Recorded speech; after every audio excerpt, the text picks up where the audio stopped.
We were looking at different spots all around the city, and the one thing that we decided that we didn't want to open up on Magazine Street or the Central Business District or the French Quarter. We wanted to go to a neighborhood that needed a restaurant. And then we found this little spot, and we looked around, and honestly, we felt really good about this place in Mid-City. When we walked in here, we went, oh shit, I think that if we can garner the locals, that we can survive. We wanted to own this place from the start. And of course, what happens? The first day of the shutdown during the pandemic, we get to buy the building. We closed on the building the day the shutdown happened. So I remember waking up, and it was a Monday morning, and I had opened up my news feed and started reading about what was going on. I called Amanda immediately, and I said, what are we gonna do?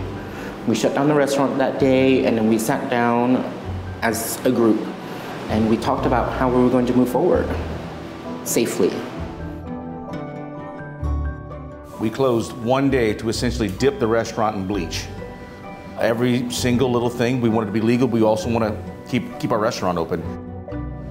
We just banded together and we went, we're not stopping. We're just gonna keep going and we're gonna stay together. And we've got to believe that somehow this little restaurant is gonna make it. And that's what we did. That's exactly what we did. We were scared as hell, we're still scared.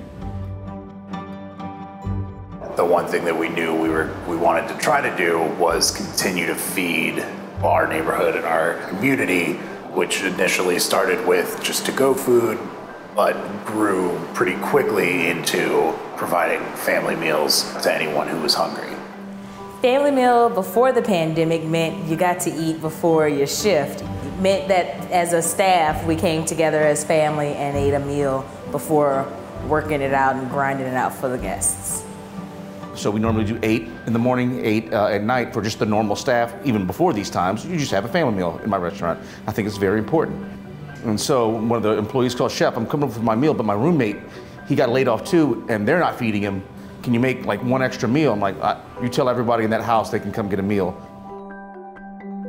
So from making 15, went to 20, went to 40, went to 50, and at its biggest, family meal was at 500 a day? Close to 500 people. Close to 500 people a day. New Orleans, it's one of the few cities that bands together and it helps each other. It's really important to me because it's a family. We've all bonded together. It's kind of like brothers in arms at this point.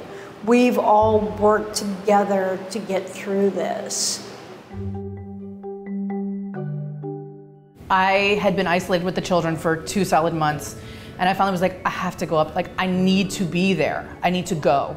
And we were all socially distancing on the patio, the entire staff, and I'm just looking at this building, and I was looking at the wall, and I was just sitting there, I was like, we're gonna paint a mural, like a love letter to the city, like the things that have happened here over the last couple of months, and I want the neighborhood to drive by and smile when they drive past the building and know that like we are rooting for all of you.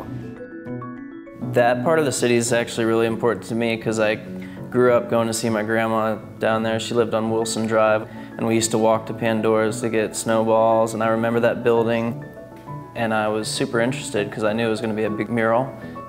I reached out to Amanda, got to talking with her, kind of figured out what they were doing as far as the family meals. I had no idea they were doing any of that, and I thought that was super cool and admirable. I gave Zach some direction. I said, look, I want Poppy's on there, I want Ivy's on there because those are our 2 daughters. Isaac's the gator. And the hands were very important because, and that was his idea. I was telling him about family meal and why we wanted to do it. And he was like, I've got an idea. What if we had a hand handing a meal to another hand? I was like, I love it. It's really just about the exchange of food. They were super interested in having it really swamp-based. Like Isaac is deep roots in Acadiana, and like the alligator is a big thing about it. Like he's got that big alligator tat on his back. I just love it, and I love seeing all that color there now. It's super cool. This mural that they painted just added a flair to the neighborhood that you really can't imagine. I think people are talking about it. I think there's a little bit of a buzz going on about the mural. You know, there's so much focus right now on what's going on in the world, and I think it's just bringing joy and a little diversion. In such a, you know, weird time, it's nice to have something like that. It's like we have a new landmark in Mid-City, you know? We have a beautiful new landmark in Mid-City. There's not really a whole lot of other places in the world I would rather be a restaurateur than New Orleans. The culture of eating down here is second to none. I've been, not all over the world, but I've been to a lot of places, and there's no place like New Orleans.